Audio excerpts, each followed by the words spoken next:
Guys, क्या हाल चाल, कैसे हो आप लोग। उम्मीद करता हूँ अच्छे होंगे। दोस्तों स्वागत है मेरे YouTube चैनल में। और आज ही के दिन मैं ये सेकंड वीडियो शूट कर रहा हूँ और अभी है मॉर्निंग का टाइम, 8 बज चुके हैं। तो रूम से बाहर आया हूँ क्योंकि मुझे चावल 1 बोरा और आपका प्याज, थोड़ा बहुत सामान मतलब ग्रोसरी आइटम खरीदने जा रहा हूँ। ये नियर बाई एक इंडियन शॉप है। अब यहाँ पे जो अरबिक में शॉप को बकाला बोलते हैं, उस बकाले में मैं जा रहा हूँ। तो थोड़ा बहुत खरीदते हैं, शायद 70 रुपये 80 रुपये का सामान खरीदूँगा। वो लेके आऊँगा तो मेरे को नेक्स्ट 1 महीने तक चल जाएगा। वैसे भी अब 2-4 दिन के बाद मैक्सिमम 1 हफ्ते के अंदर अंदर सैलरी आने वाली है। पर फिर भी अब पैसे हैं तो फिर मैं कोल्ड ड्रिंक वगैरह, इधर उधर के बकचोदी में चाय वगैरह मैं ज़्यादा खर्चा करने लग जाऊंगा। इससे बड़े सामान ला के रख दूंगा तो पैसा सेव भी हो जाएगा, ठीक है ना। तो इसलिए अब जा रहा हूँ और दिखाता हूँ थोड़ा बहुत आसपास का नज़ारा। और अभी थोड़ा सा मोटिवेट हूँ तो वीडियो शूटिंग कर रहा हूँ। नहीं तो कल तो मेरा लास्ट 2 डेज़ एगो तो मेरा ऐसा मन कर रहा था चैनल डिलीट कर दूँ। इतना डिमोटिवेट हो गया, डर भी गया क्योंकि वो नागरिकता सिस्टम ऐसा वैसा, तो डर गया बहुत ज़्यादा। डिलीट कर देता हूँ चैनल। जिसने देख लिया तो भाई नेपाली आदमी हिंदी में बोल रहा है, क्योंकि जेलिसी किसी को भी हो जाती है। तो डिलीट कर देता हूँ ऐसा सोच रहा था। फिर बाद में क्या भाई, ऐसा जो अगर मेरी किस्मत में है जेल जाना तो जाएंगे। 2 नागरिकता तो है नहीं मेरे पास, ठीक है ना, 1 ही नागरिकता है। तो चलिए दोस्तों, ज़्यादा बकचोदी नहीं करते हैं, दिखाते हैं आसपास का नज़ारा। और कुछ बातें भी आप लोगों से करनी हैं और वो भी करेंगे। तो आगे का नज़ारा कुछ इस तरीके का है, देख सकते हो। ऐसा डस्टबिन हर बिल्डिंग के आगे आपको ज़रूर मिलेगा। सऊदी में ये बहुत अच्छा लगता है, ऐसे फेंका हुआ नहीं होता है, देख सकते हो। और आसपास का नज़ारा ये है, ये सब सऊदी रेसिडेंस एरिया है। पर पता नहीं मेरे को अभी तक नहीं समझ में आ रहा है कि यहाँ पे लेबर लोगों को कैसे रहने दिया, हम लोगों को कैसे रहने दिया, मुझे मालूम नहीं। ये सब सऊदी रेसिडेंट एरिया है, देख सकते हो। ये मेन हाईवे से हम राइट में जाते हैं, फिर राइट से थोड़ा सा आगे मेट्रो स्टेशन से लेफ़्ट जाते हैं, सीधा फिर हमारा एयरपोर्ट जहाँ पे हम काम करते हैं वहाँ जाता है। देख सकते हो यहाँ आसपास से नज़ारा कुछ इस तरीके का है। मेरे हाल फिलहाल अभी मैंने वीडियोज़ में, न्यूज़ में बहुत देख रहा हूँ कि अभी हमारे नेपाल में जो बड़े बड़े सेलिब्रिटी हैं, उन लोगों को उनकी गर्लफ्रेंड्स या वाइफ वगैरह फंसाने में ज़्यादा लगी हुई हैं। जब वो वेल सेटल्ड नहीं होते तब तक उनके साथ रहती हैं। जब वो वेल सेटल्ड, अच्छा पैसा कमा लेते हैं, अच्छा नाम हो जाता है उनका, तब फंसाना उनको शुरू कर देता है। ऐसा क्यों हो रहा है समझ में नहीं आता। जब किसी का नाम बन जाता है तो नाम बदनाम बहुत जल्दी कर देते हैं।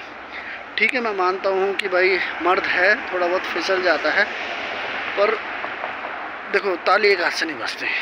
अभी इस बारे में थोड़ी देर में चर्चा करते हैं। चलते हैं शॉप के अंदर। तो शॉप में गया, उस शॉप के अंदर वैसे भी शूट करना अलाउ नहीं होता है। पिछली बार मैंने शूट करने की कोशिश करी तो उसने मना कर दिया, आप लोगों को पता ही होगा। तो मैं वहाँ अंदर शूट नहीं किया। अभी मैं आ गया हूँ बाहर, क्योंकि वहाँ पे सिर्फ मुझे चाहिए चावल और थोड़ा बहुत सामान और ग्रोसरी आइटम और थोड़ा बहुत हरी सब्ज़ी वगैरह। तो वहाँ पे हरी सब्ज़ी वगैरह नहीं थी तो मैं वहाँ से आ गया। अब मैं जा रहा हूँ नेक्स्ट शॉप में, यहाँ पे बकाला बोलते हैं, नेक्स्ट बकाला पे। तो वहाँ देखते हैं, वहाँ कुछ मिलेगा तो लेते हैं। तो हाँ, मैं बात कर रहा था कि सेलिब्रिटी के ऊपर होने वाली प्रॉब्लम्स के बारे में।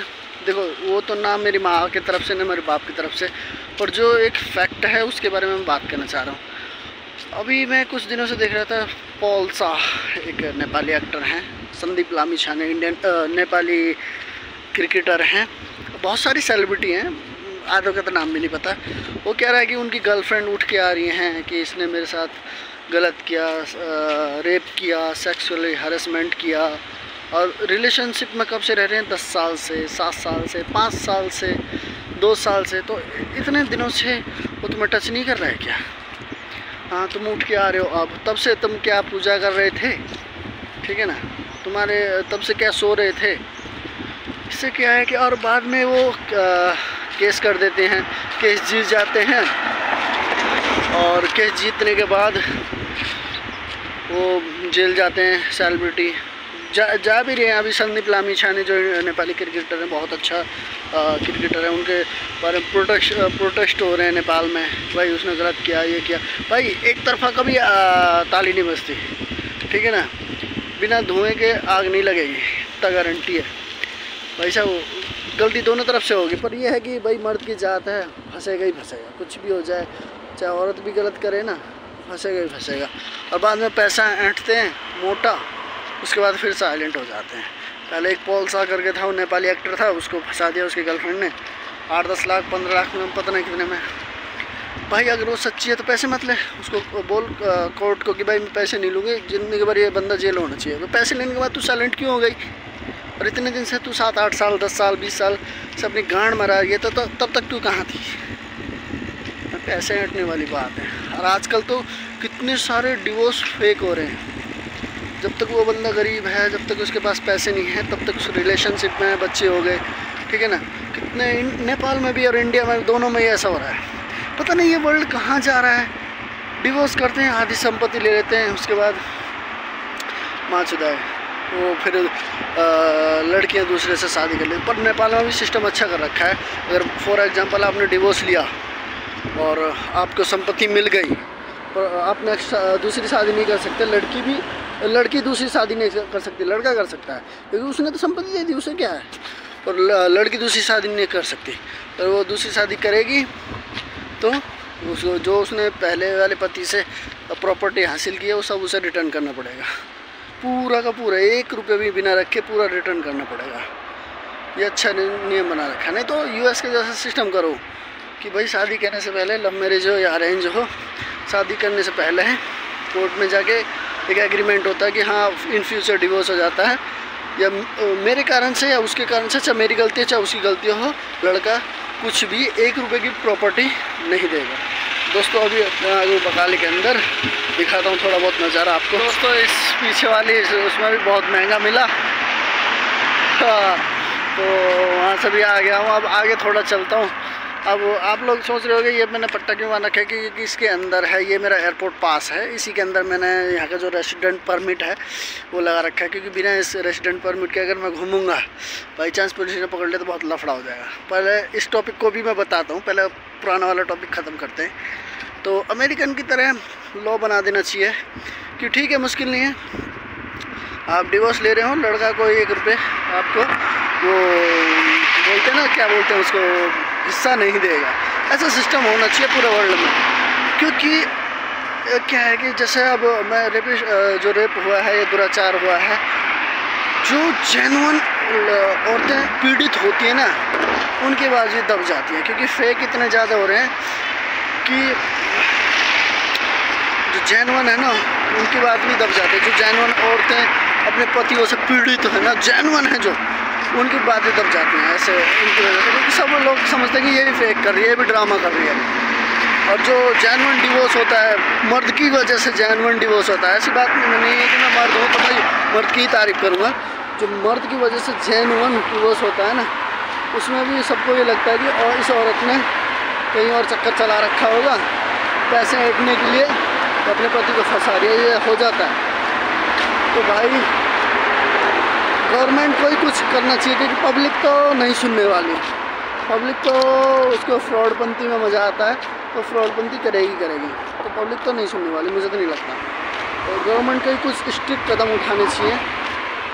डिवोर्स में भी एक ऐसा बंदा पीछे लगा देना चाहिए, या फिर ऐसे जब केस आते हैं तो एक ऐसा बंदा लगा देना चाहिए जो पूरी सच्चाई का पता लगाए, जेन्युइन, बिना किसी रिश्वत के, बिना किसी के पूरा पता लगाए और जेन्युइन ही फैसला हो। ऐसा कुछ बनाना चाहिए। नहीं तो फिर एग्रीमेंट होना चाहिए कि लिविंग रिलेशन में रह रहे हो तो ये एग्रीमेंट है, शादी कर रहे हो तो ये एग्रीमेंट है, ये चीज़ होनी चाहिए। दोस्तों बहुत आजकल ये अभी कलयुग है भाई, यहाँ सब चीज़ हो रहा है, क्या बताएं। सही है दोस्तों। हाँ, और इस कार्ड के बारे में बताना चाहता हूँ। देखो वीडियो तो लंबी हो रही है, वैसे भी हो रही है, वैसे हो रही है, तो कर ही लेते हैं। 2017 में जब मैं जून में मैं आया, तो लगभग 6-7 महीना या 1 साल की बात है, शायद 18 लग चुका था, 18 लग चुका था शायद, मैं परफेक्ट डेट बोल रहा हूँ। तो ऐसी हम 3 नेपाली लोग यहाँ किंगडम टावर के पास एक अलमुरुज 5 करके है, कोई अलमुरुज 5 में रहता और याद में उसे पता होगा, वहाँ किंगडम टावर के पास अलमुरुज 5 है, हम वहाँ रहते थे, मैं वहाँ रहता था। तो मैं मेरा 2 दोस्त, तो छुट्टी का दिन था और ऐसे कोइंसिडेंसली तीनों का एक ही दिन छुट्टी मिल गया, नहीं तो हमारे शेड्यूल वाइज किसका कभी ऐसा होता था। तो हम तीनों के एक साथ ही छुट्टी, वो दोनों बोलने लगे कि भाई आज चलते हैं, बथा चलते हैं, यहाँ पे फेमस जगह है बथा, वहाँ पे बहुत सारे सस्ते सामान वगैरह, नेपाली रेस्टोरेंट वगैरह, तो ये है। तो हमने वो दोनों बोलने लगे कि भाई नेपाली रेस्टोरेंट चलते हैं, मोमोज़ खा के आते हैं। मैंने चलो ठीक है, मेरी भी छुट्टी थी, मैंने चलो ठीक है, चलो टाइम पास कर लेते। तो हम गए, मैं चूतिया आदमी, पैसे रख लिया, वॉलेट भी रख लिया, वॉलेट में इसके अंदर है वो जो रेजिडेंट परमिट, वो नहीं रखा, भूल गया रखना। भाई साहब हम चल दिए, बस में बैठे, 3 रुपया या 2 रुपया 75 पैसा लगता था अलमुरुज 5 से बस में, पता नहीं ऐसे कुछ बस का नाम था, मैं भूल गया। उसमें 2 रुपया 75 पैसे या 3 रुपये 75 पैसे लगते थे, बथा पहुँचा देते थे। लगभग 100-150 मीटर पहले ही 4-5 पुलिस वाले चढ़े बस के अंदर और चेकिंग करने लगे रेजिडेंट परमिट। भाई चेकिंग, मेरा नंबर आया, मेरे से पूछने लगा जीप अकामा, उनकी अकामा बोलते हैं ना रेजिडेंट परमिट को, जीप अकामा। मैं तो खुश था कि भाई मेरे पास है, जब मैं हाथ डाला वॉलेट देखा, भाई मेरे पास है। मैं डर गया हूँ क्योंकि मैं कभी ऐसा चौकी में नहीं गया हूँ, मैं डर गया, उनको आज बहुत मारेगा पुलिस वाला। मैं तो नेपाल इंडिया की तरह समझने लगा, आज भाई पिटने का नंबर 100%। मैं बोला कि मालिश सॉरी बॉस, मैं भूल गया, मेरा अकामा मेरे रूम में। बोला नहीं ऑफिस चल, ताल मकतब यहाँ अभी भी ताल मकतब, हैवान तो नहीं बोला, ताल मकतब, मकतब मतलब ऑफिस बोलते हैं, मकतब ऑफिस है। ऑफिस गया, बैठा दिया गर्मी में, गर्मी का टाइम था, गर्मी में बैठा दिया, 7 घंटे गर्मी में तपाया बहनचो। उसके बाद फिंगर लिया, मेरे आँखों का वो स्कैन किया, बोलता कि तेरा अकामा तो वैलिड है। मैं बोला हाँ भैया वैलिड है, बस भूल गया रूम में। बोला कि नेक्स्ट टाइम कैरी करके चलना। मैं बोला सॉरी। उसके बाद फिंगर करा, भेज दिया। 7 घंटे गर्मी में तपाया। तो भाई ये कैरी करना ज़रूरी है। अगर उस दिन मेरा एक्सपायर होता तुरंत मुझे जेल में डाल देता और 3 महीने जेल में रखता है, एम्बेसी वाले को या कंपनी वाले को फ़ोन करके सीधा घर में डिपोर्ट कर देता और कई साल तक के लिए मुझे बैन हो जाता, मैं फिर सऊदी कई साल तक नहीं आ पाता। तो दोस्तों कुछ इस तरीके का ही आज का वीडियो है और इस वीडियो को अब ज़्यादा लंबी नहीं करता हूँ। अब यहाँ देखता हूँ, यहाँ पे कहीं मुझे बकाला शॉप वगैरह दिख नहीं रही, सब बंद पड़ा है, पता नहीं कितने बजे खुलेगी, शायद मुझे वापस जाना पड़ेगा। तो कुछ इस तरीके का आज का वीडियो है दोस्तों। उम्मीद करता हूँ आप लोगों को कुछ इन्फॉर्मेटिव नॉलेज मिली है तो please like share and subscribe कीजिए और मिलते हैं नेक्स्ट वीडियो में। तब तक के लिए बाय, टेक केयर और अपना ख्याल रखिएगा।